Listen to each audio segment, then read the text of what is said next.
Welcome back to my channel. If you're new here, my name is Suzanne and this is all about how to winterize your Worm City wormery. Now I've already taken the lid off of this, and that lid is over here, and as you can see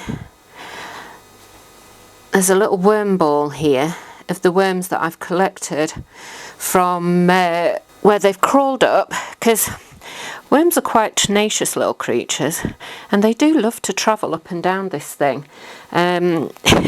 You get instructions for how it runs and then your worms go, but I didn't read that, and so I'm going to do what I like. Yeah, they're quite funny like that. This has been shot in January, and there's still quite a lot of our winter left. So this is going to be very quick so that I don't do what I did last time in December when I was shooting for far too long. I'm sorry, I'm trying to do this without adjusting my tripod and the camera, but I just wanted to be very quick because the battery's running out because it's so cold, and so yeah, I'm trying to be quick. Now this is in an outbuilding, it's not outside, and so there are going to be other people that do this to show you how they do theirs outside. So what I have here is cardboard around the outside of mine with thick layers of bubble wrap. My top layer is all shredded cardboard. That's my top tray. I did this last winter and it worked really well. Now the worms still come up and down through it because there's a lot of condensation gets formed through this tower, and so they will move up and down through here. They don't care, they're quite happy. Then I have two feeding trays and the sump.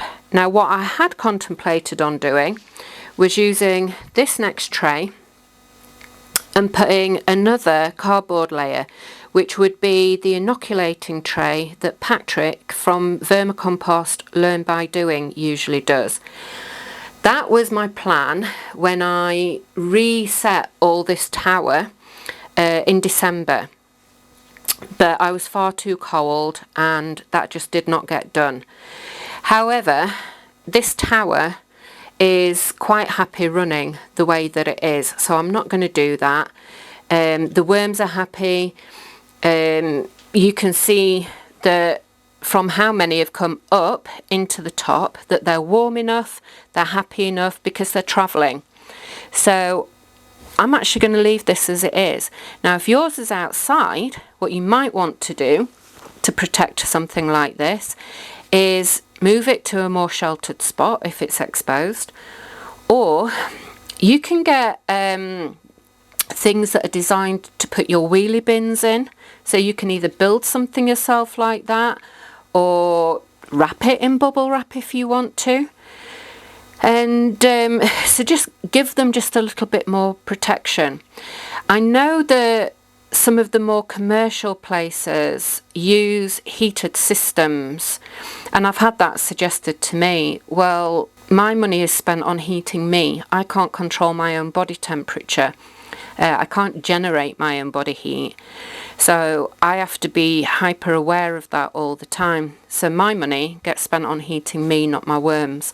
You know, I'm not going to the expense of doing that for my worms, but you know, if you've got more finances to do that and you've got bigger systems that can warrant that, then by all means look into the financial benefit of doing that.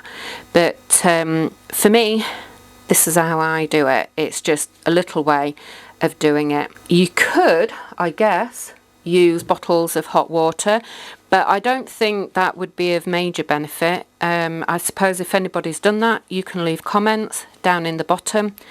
This is just a quick video before I get far too cold to show you how I've set up mine.